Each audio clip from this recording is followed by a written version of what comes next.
Welcome, fam. Before we dive into this beautiful story, please kindly subscribe to the channel, like the video, and share your thoughts below. Marcus stood at the back of the packed community center in downtown Atlanta, his worn sneakers barely making a sound on the polished floor. His eyes were fixed on the woman commanding the stage, the same woman he'd thrown out into the cold night exactly 1 year ago. Talia Williams, once his wife, now spoke to hundreds of people hanging on her every word. Her voice carried the kind of authority that made politicians lean forward and take notes. The same voice that used to beg him to listen, to care, to stay. Marcus's hands trembled as he gripped a crumpled flyer with her face on it, the headline reading, "Policy Reform Champion." This couldn't be the same woman who'd cried in their driveway, pregnant and abandoned. The same woman whose mother had told her to just go back and fix it. But there she was, wearing a Navy power suit that cost more than his monthly rent, speaking about displaced women's rights with the confidence of someone who'd never been broken. The wedding ring on his finger felt heavier with each word she spoke. 3 months earlier, their marriage had been suffocating under the weight of Marcus's selfishness. Talia was 5 months pregnant, glowing with excitement about their first child, but Marcus saw only competition for his attention.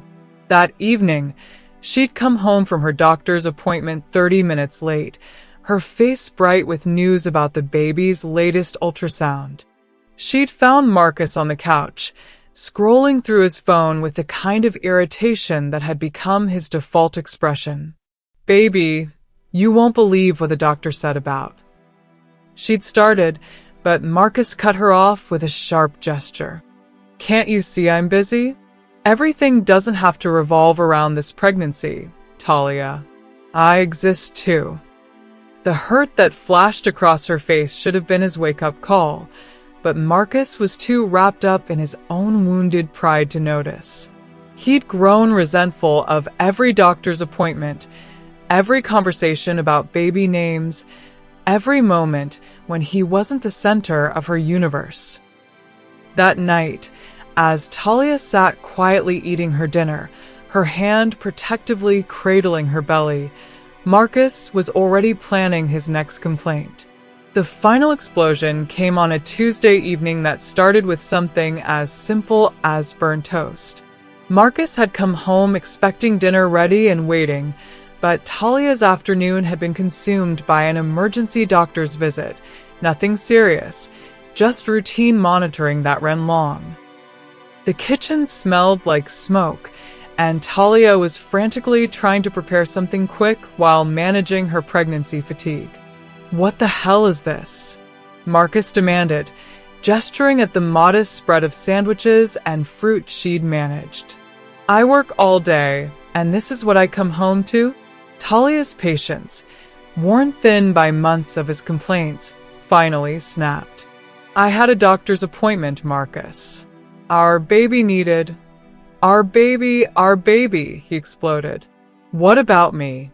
What about what I need? Ever since you got pregnant, it's like I don't even exist in this house." The argument escalated quickly, fueled by Marcus's deep-seated fear of becoming invisible and Talia's exhaustion from trying to manage his emotions while growing their child. Then came the words that shattered everything. "Maybe you should find somewhere else to obsess over that baby, because I didn't sign up to be second place to some kid that isn't even here yet." The silence that followed Marcus's ultimatum was deafening. Talia stood in their kitchen, one hand on her swollen belly, the other reaching for the counter to steady herself. She looked at this man she'd married, this father of her unborn child, and saw a stranger. Without a word, she walked to their bedroom and began packing her overnight bag, the same floral bag she'd used for their honeymoon 2 years earlier. Marcus followed her, his anger shifting to panic as he realized she was actually leaving. "Where are you going to go?" he demanded, but his voice had lost its edge. You don't have anywhere to go." Talia folded her maternity clothes with careful precision, each item a small act of dignity in the face of abandonment. The neighbors, Mrs. Johnson and the young couple across the street, watched from their windows as Talia loaded her car. They saw everything but did nothing, their silence as damning as Marcus's cruelty. When Talia called her mother, expecting support, she got another betrayal. "Marriage is about compromise, honey. You're being dramatic. Just apologize and go home." As the door clicked shut behind her, Marcus immediately called his friends to celebrate his freedom, while Talia sat in her car in the driveway, engine running, with nowhere to go and a baby due in 4 months. The first night in her car at a 24-hour Walmart parking lot taught Talia what rock bottom felt like. She reclined the driver's seat as far as it would go, trying to find a position that didn't put pressure on her belly. Security guards patrolled past her Honda Civic every few hours, their flashlights briefly illuminating her face before moving on.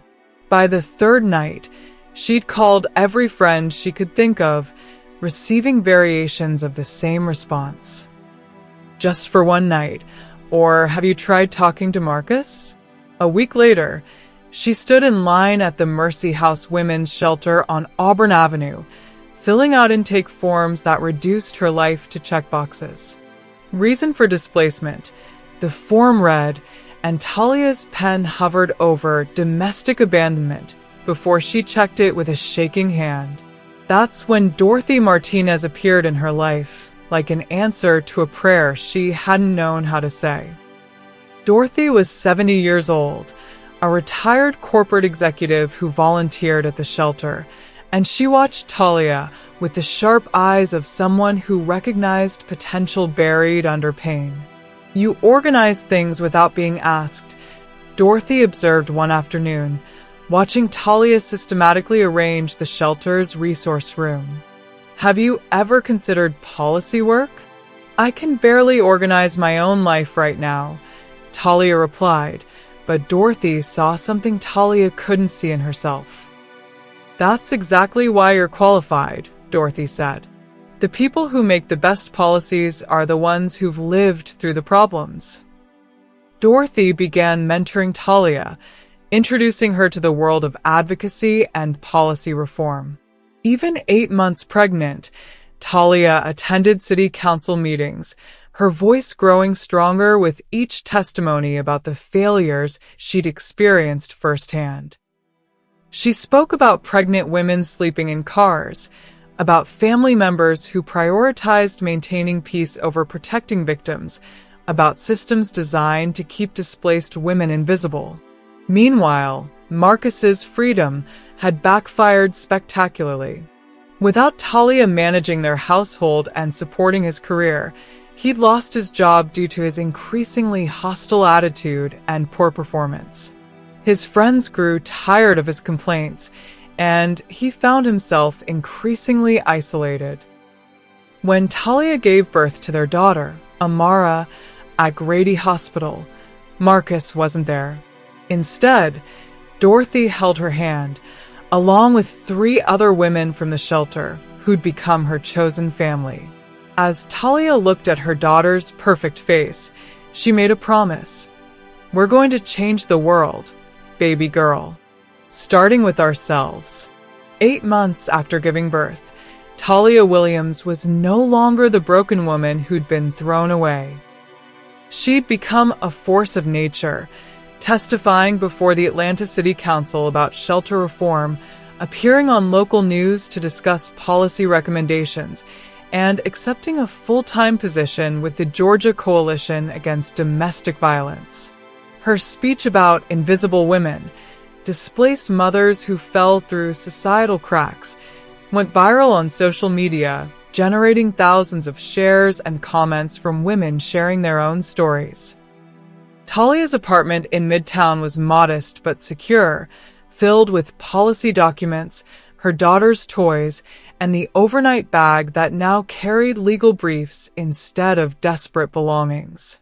The same neighbors who'd watched her get thrown out now saw her on television, advocating for changes that would protect other women facing similar abandonment.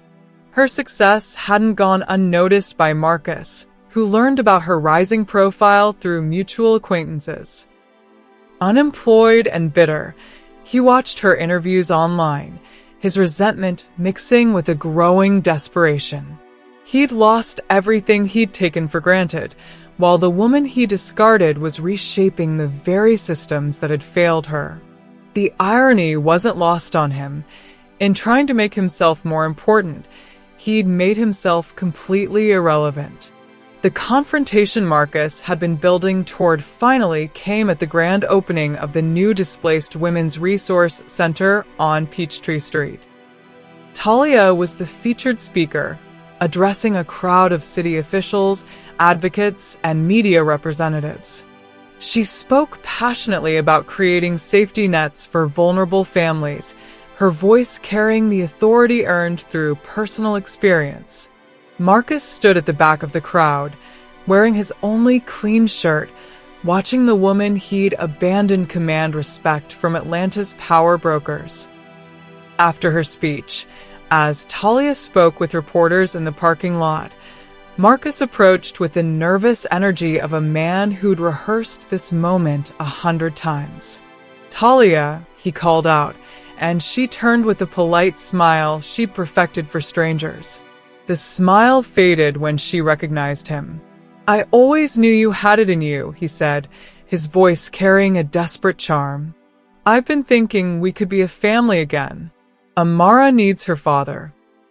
Talia looked at this man who'd thrown her away when she was most vulnerable, who'd celebrated her departure, who'd chosen his ego over his family. "We were never a family, Marcus," she said calmly. "A family doesn't abandon its members when they become inconvenient." The finality in her voice cut through his delusions like a blade. Marcus's final desperate attempt came a week later, when he showed up at Talia's apartment with grocery store flowers and hollow apologies.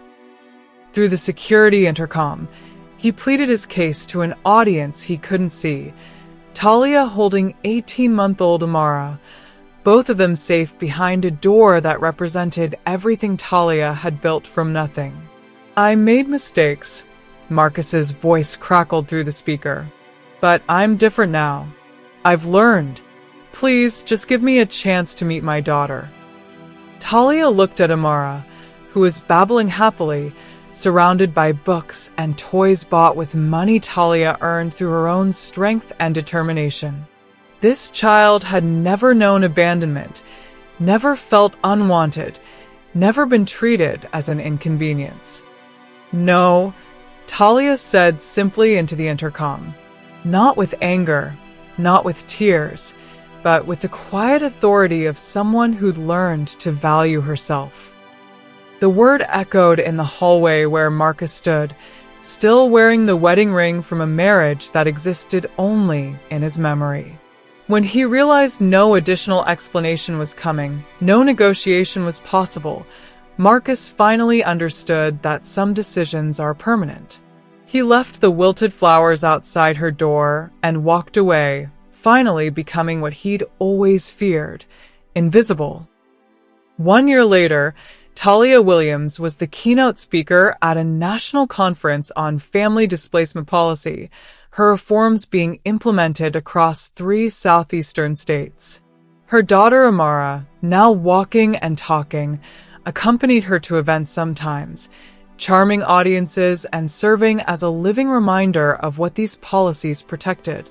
Their life was full of chosen family: Dorothy, who'd become Amara's honorary grandmother, colleagues from the coalition who'd become sisters. And the women Talia continued to mentor through the shelter system. On Amara's 2nd birthday, their apartment was filled with laughter, birthday cake, and people who'd chosen to stay.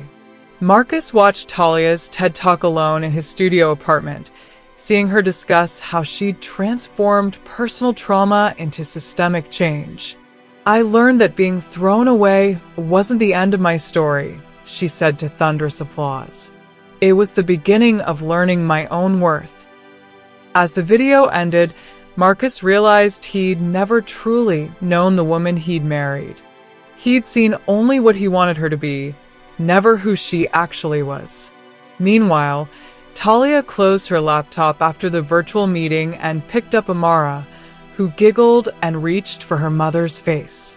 They had dinner to make, books to read, a life to live that had nothing to do with the man who'd once tried to make her invisible. This was what happened when you stopped trying to fix what broke you and started building what completed you. If this story moved you, hit that like button and subscribe for more stories of incredible transformation. Share this with someone who needs to remember their own worth, and tell us in the comments, what's the most powerful comeback you've ever witnessed? Your story might inspire our next video.